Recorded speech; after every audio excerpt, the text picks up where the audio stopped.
Hey, it's May, the person, not the month. I'm still new to recording, so please forgive any mistakes. So this is what I'm going to be painting today. So, a few years ago, I bought a bunch of mini canvases, and now I'm finally coming around to filling them up. So basically what I wanted to do is take a bunch of my canvases and start painting a specific subject. I wanted to keep it sort of narrowed down to something that I can get better at if I do more of it. Because I tend to paint like all over the place. I'd like try one thing and then I try another thing and then I just bounce around at different places and I basically dabble. But now I want to try to sort of stick to something. So I made a list of like all the different things that I want to paint, like eventually, and narrowed it down to just night sky paintings. That's what I'm going to focus on now. So, I mean, that's part of the idea is also that I want to paint it so much that I get like I become really comfortable with it, and so I'll be able to part with it and sell it. Because I have to make money somehow, and so maybe this will be the way to do it, but we'll see.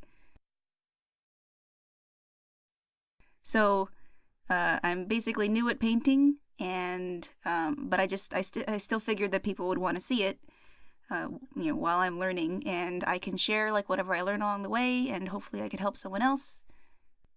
And maybe one day I'll look back on my paintings and kind of like see how I did back then and compare, to how absolutely amazing I'm going to be in the future. Because that's absolutely what's going to happen. But, we'll see. Only time will tell. So I decided on doing night sky paintings, mostly because there was this time that the first time that I saw the Milky Way, it was just, I don't know what the word, inspiring. It was awe-inspiring. It just kind of, I developed a loss for words, as I am still doing now. And I saw it in a place where there was no light pollution around, and after my eyes had taken 30 minutes to adjust to the darkness, and then just looked up and suddenly it was there. I didn't plan for it. I just noticed it, and it was amazing. It kind of made me think about all those stories that they used to have about the constellations and the stars, the Greek gods and all that stuff. It kind of makes you realize how big the universe is, I guess. And it makes you feel so small, but at the same time it makes you feel like you're part of something really big. So that basically left an impression on me. So in this painting I wanted to sort of do something that I already knew how to do, I've already done it before, and that was to paint the Milky Way.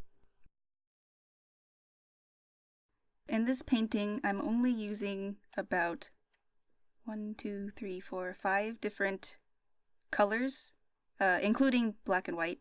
So, apparently, a lot of acrylic colors have the same name. So, as I've been hearing in other, YouTube videos that I watch, they've been kind of saying what kind of colors they are, and I keep hearing, the same types of colors. So, what I'm using is titanium white and Mars black. And mostly the blue is a mixture of dark ultramarine blue and primary cyan. And then at some point I mix in a little bit of primary magenta. But to put it in more simple terms, I'm basically using black and white and 2 different types of blues and red. In the middle, it's kind of a mixture of white and primary cyan. And then around the outer edges, it's mostly dark ultramarine blue. And then I add in black at the edges because I want it to be darker on that part and more white in the middle. And now I'm adding a mixture of red and white, which gives that sort of pinkish color. And while I'm painting, it's sort of mixing with the blue underneath, so it ends up being sort of like a purple color. And I'm just trying to find the right balance of enough water and enough paint and different mixtures of what colors of paint and so forth. And I'm also trying to figure out what sort of technique I want to use to get the effect that I want, which is sort of like a cloudy effect. So while I have painted something like this before, I'm still sort of experimenting. And hopefully, when I experiment enough, I'll figure out what I really want to do, like what works and what doesn't, and I'll be able to do this faster and more confidently. So right now I'm just doing a bunch of dabbing motions, and I start out with a lot of paint on my brush, sort of on the parts where I want the color to be the most solid, and then as more of the paint gets removed from the brush and goes onto the canvas, I start dabbing a little bit further in to sort of give it a blending effect. Since there's less paint, it becomes more transparent on the canvas and blends with the other colors that are underneath it. And by using a dabbing motion, it sort of makes it look a little bit more fluffy, which is kind of the effect that I'm going for. Because the stars, when they're so far away and they're so small, but there's so many of them, it ends up looking like a cloud. So basically I'm painting the stars that are very far away.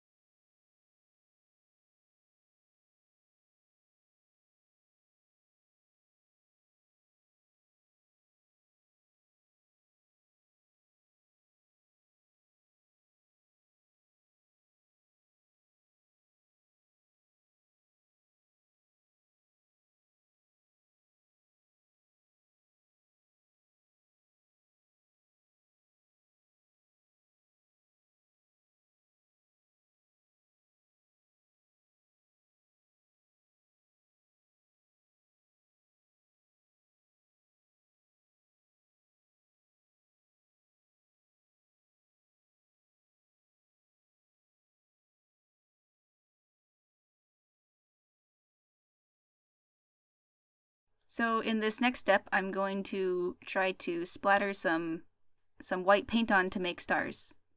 So I decided to put a white piece of paper underneath so that I don't get the table all full of splatter, because that's what happened last time and I had to clean that off. So I haven't really mastered this technique yet, so you can see that in this case, my paint is too dry, and then now my paint is too wet. So I'm just trying to find the right consistency of water and paint. So on the one hand, if it's too wet, then it will make really big splatters, and it also will end up drying a little bit more faded out. Like if I put more paint in, then it will be more solid when it dries, and I really want that solid color on some of those stars. And then if it's too dry, then it doesn't really come out onto the canvas.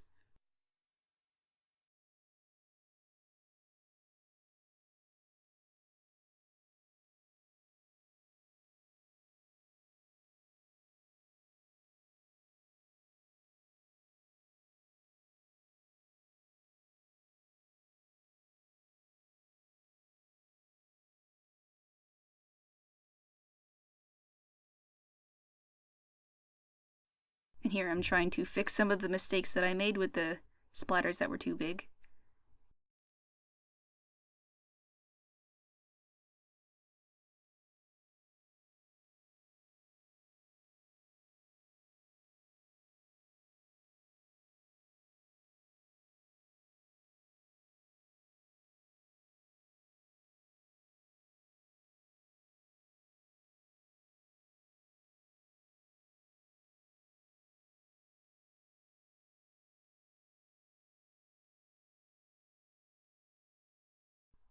And I also decided to add a bit more color and variation into the clouds. Or, well, into the Milky Way that looks like clouds. So in this case, I'm just using the solid color. I'm not mixing it before I put it on. I just kind of put these solid colors on there and it mixes into the paint that's already there since it's kind of wet still. I think this is called wet on wet painting.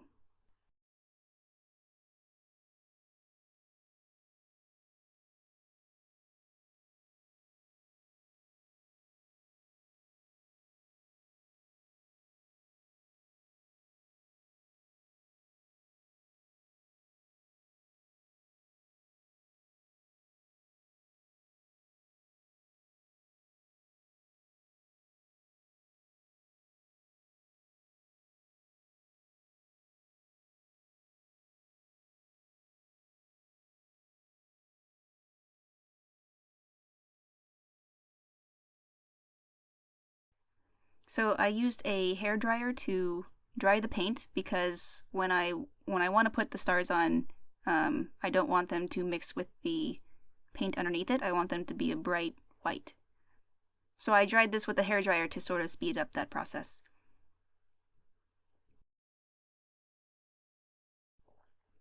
And here I go again, trying to find a way to get the right amount of paint onto the canvas. Trial and error. So this is a friendly reminder to not get discouraged when you're trying to learn something new.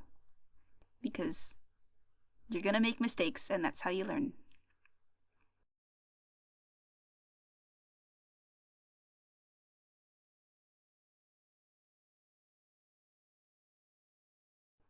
Now I'm trying a new type of brush to see if this might work better. It's a little bit more stiff and the bristles are shorter. So at the time I was trying to get bigger stars, but these stars ended up being really, really tiny, which wasn't really what I wanted, but when I look at this now it kind of looks fine, so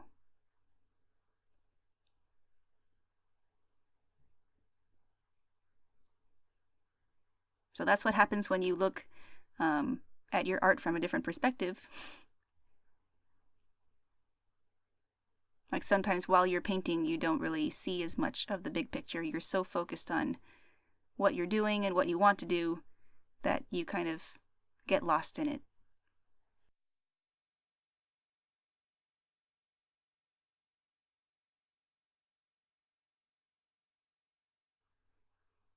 So now, because I wasn't getting the particular size of star that I wanted, I decided to just go the manual route and put them in myself with a pin. And pins don't hold that much water or anything, so I have to keep dipping constantly.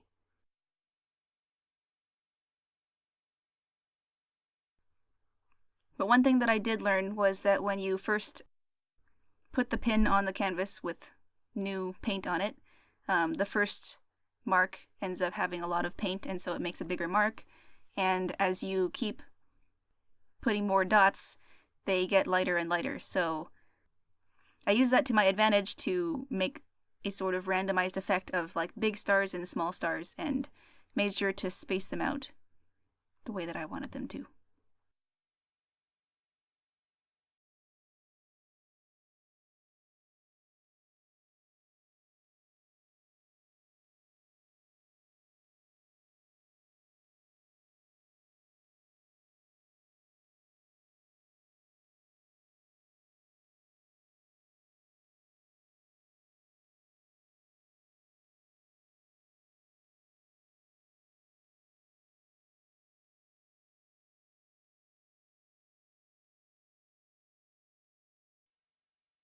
And now I'm trying a brush that I had used a lot before and it was kind of worn out, so I ended up like cutting the bristles to shape it into like a more pointed shape.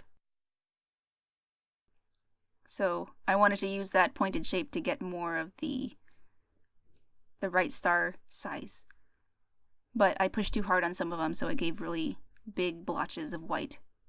But in the end, I sort of decided to keep them because it was nice to have a bit of variation, even though stars don't usually look that big.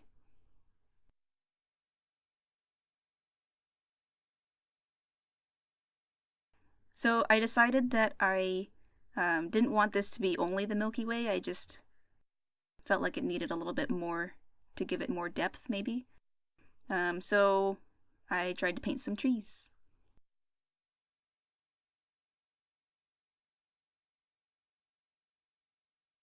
But since this wasn't my original plan, it ends up being like a little bit too dark on the right of the painting, on the right of the bottom of the painting. And so you could like barely see the trees there.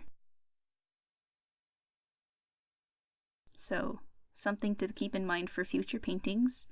I'll be sure to make it a little bit lighter at the bottom so the trees can stand out a little bit more.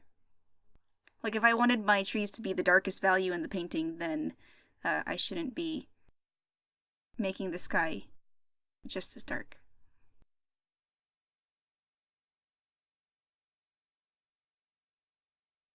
So I'm not sure if this is because of the paint that I'm using or if maybe this is just how acrylics work, but I need to get several layers to get this to be the darkness that I want it to be.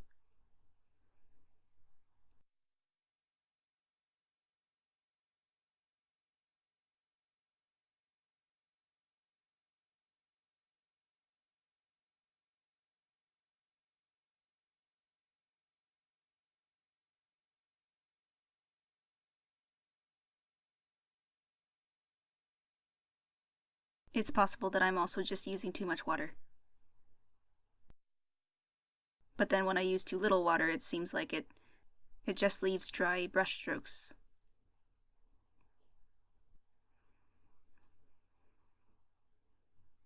These are really cheap paints that I bought at Ross. And I do not recommend them. They're called Wonder and Weiss. And I actually don't recommend them because I've had a lot of trouble with the caps. Like when I close them on the paint, they're twisted caps, and when I close them, they like some of them broke, so I needed to find like another cap to use.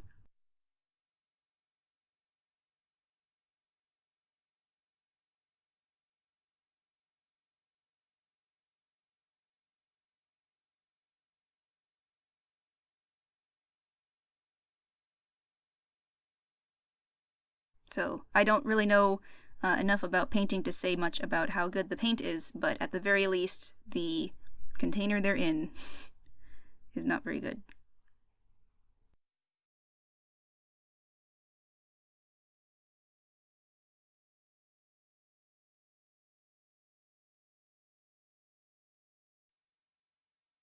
So again, I blow dried this off camera. Well, not off camera, but I cut it out so that you wouldn't see it because I don't think that that's as interesting as the painting process. But I blow dried it so that the black would be completely dry so that I could paint my signature on there without it getting infected with the black. And I used a little bit too much water here, so I'm just trying to find the right consistency that I need to use.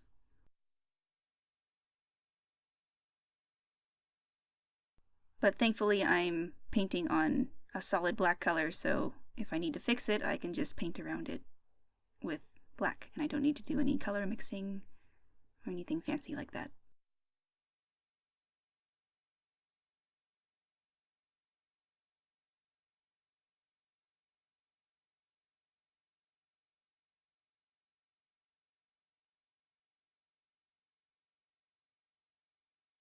Doing it with pencil is so much easier.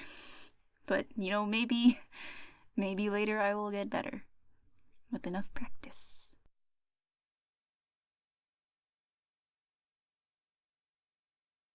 There's my blow dryer.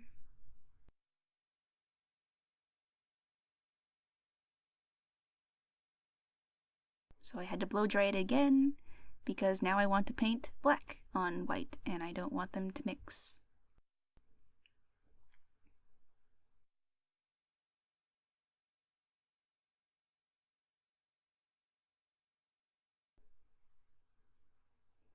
Fixing mistakes.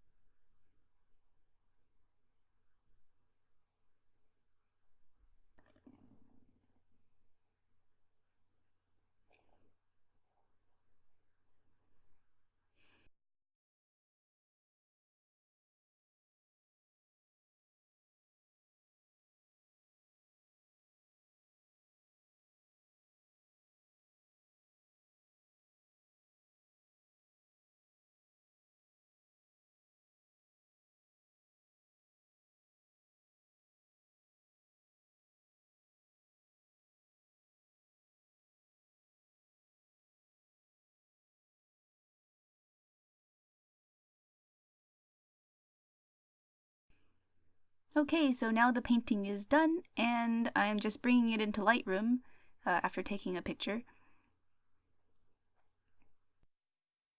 I don't want to make it too different from what it was originally. I just want to make it a little bit brighter in the photograph because when I take a photo, it tends to fade the picture a little bit. So I just want to bring up the contrast so it looks a little bit more like it really does in real life.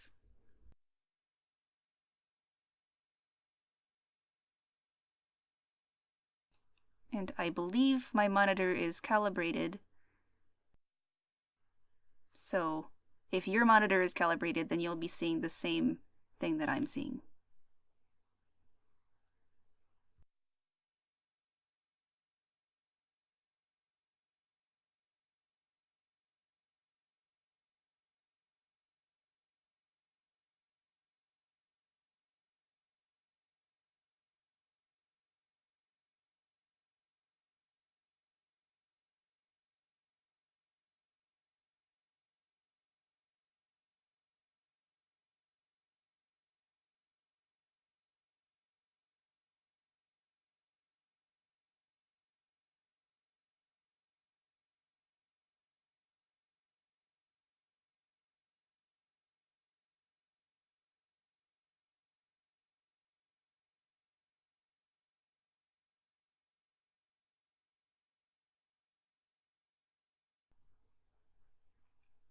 So I changed the background to black so that I can get rid of some of these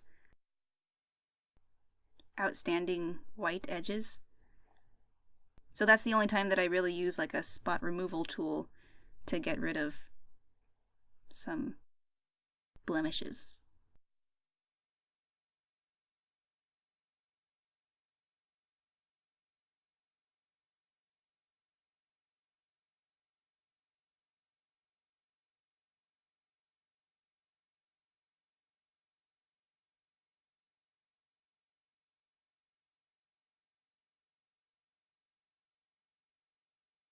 Now I'm just changing the clarity to make it seem a little bit more sharp.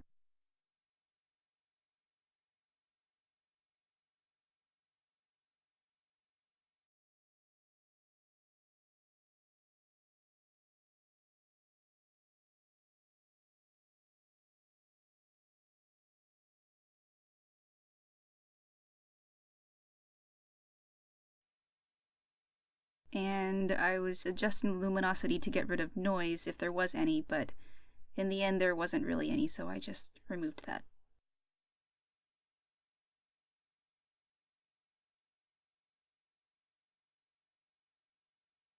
And whenever I finish editing in Lightroom, I like to see what it looked like before and sort of compare them, compare the difference. Like what did I do during all of this? Because sometimes, when you see it only a little at a time, you don't really notice how much has changed. And then now I just like to go back and forth and see, like, this is what it used to look like and this is what it looks like now. And that's it. So I hope you enjoyed the video. And if you'd like to see more, then please subscribe and, all that YouTube stuff. Let me know you liked it by liking the video and commenting what you like about it. I would love to hear your thoughts. Okay, that's it. Bye.